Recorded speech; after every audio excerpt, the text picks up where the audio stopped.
Brain is protecting her.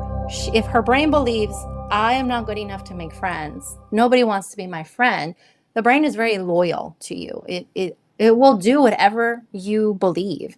And so it'll scan Yeah, information. you're manifesting that. It'll, yes. I love the word manifesting, and to add the science to it, because I integrate the two, your brain Yeah. actually scans for the information to match your belief, because there's so much going on in the world. Mm, And your brain says, okay, we have to believe that it is really hard for me to make friends. So let's look for all the evidence to support that. And the brain will scan.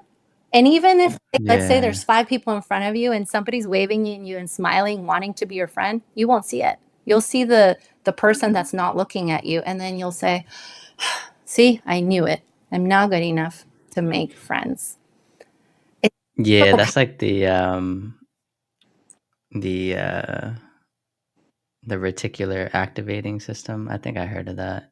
Where it's kind of like similar to like in a simplistic example when you buy a new car and you just start seeing that car everywhere. It's like I didn't know there were so many of these yes, cars before I bought it. Uh this is like a simple it example of is. that. You got it. Yeah. Yeah.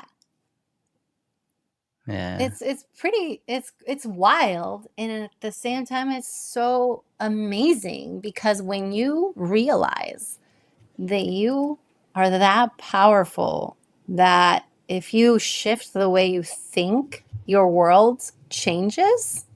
Wow. Imagine when we can learn to do that with confidence, with belief, with a knowing that we are that powerful. And that's why some people just like, it seems so magical, right? The things that they do, like if you think about some of the people that are like the extraordinary, like the Tom Brady's and the Steve Jobs and all these like amazing humans, and we're like, oh my gosh, that's so cool. But you know what? Every single human being has the same potential. We just don't know how to tap into it, because we have these belief systems that keep us in a ceiling, because our subconscious is programmed to keep us safe.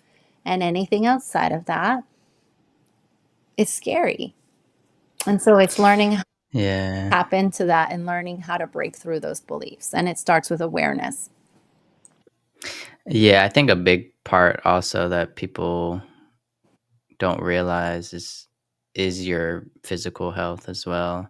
Because I know days when I don't get enough sleep, those beliefs just creep in and it's like I just didn't get sleep. Why am I thinking like this just because I didn't get sleep versus days where I like got the best sleep. I'm just like I can tackle the world because like it's really overall like you have to take care of your overall health. You, Um it's so the yeah. vessel that keeps us moving, and we don't take the time to give it the celebration that it needs, the gratitude. We grind, we push our bodies. But at what point do we stop to think, wow, I did all the things I did today, and my body walked me through them. It was my body, this vessel, that allowed me to do A, B, C, D.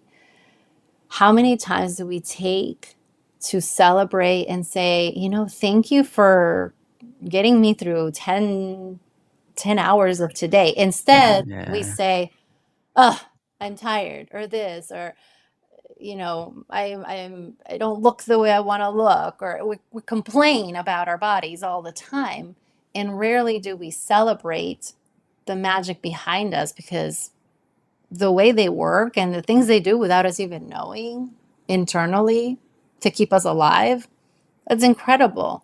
And to be able to take a moment to give gratitude and provide that body with support is so important. Because like you said, I have the same issue. Like if I don't sleep enough, I'm everything bothers me 10 times more. Those limiting beliefs start creeping up out of nowhere. So It's much like stronger. why? And you just need to take it's a message. Your body's saying, "Hey, Rest, Can you yeah. just take a moment, please? I'm tired. Like, can you just honor me for a second? And it's again, it's brain, body, heart, spirit trying to get your attention to do what needs to be done because there's an entire built-in mechanism that gets us to the next step and the next step and the next step, but we don't know how to follow that mechanism. And so we break our Mm, bodies down in disease forms, whether that's physical disease, psychological disease. And it's happening earlier and earlier and earlier. I can't believe how many people today are suffering from, cancer. And I've had friends die of cancer very young. I think like that's not normal. It isn't. And but again, it's the integration of even when people take good care of their bodies, they may not be taking care of what's in here. And so the thoughts that we have, yeah, that was me for right?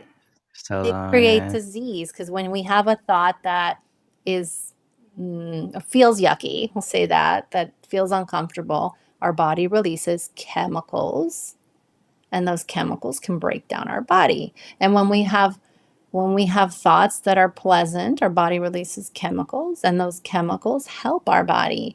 And I hear people say, well, I can't just think positively all the time. I'm like, I agree. Like, that's impossible. But what we can do is rewire our brains to shift that fairly quickly. And so that Mm, when we start having these thoughts, if we take the time to have that awareness, to process through and allow the emotion in, to understand where it's coming from, it starts to shift. And very, very naturally and automatically, just like we have automatic negative thoughts, we can have automatic positive ones. It just takes practice. It's like going to the gym of constantly, checking in with your heart and yeah. firing your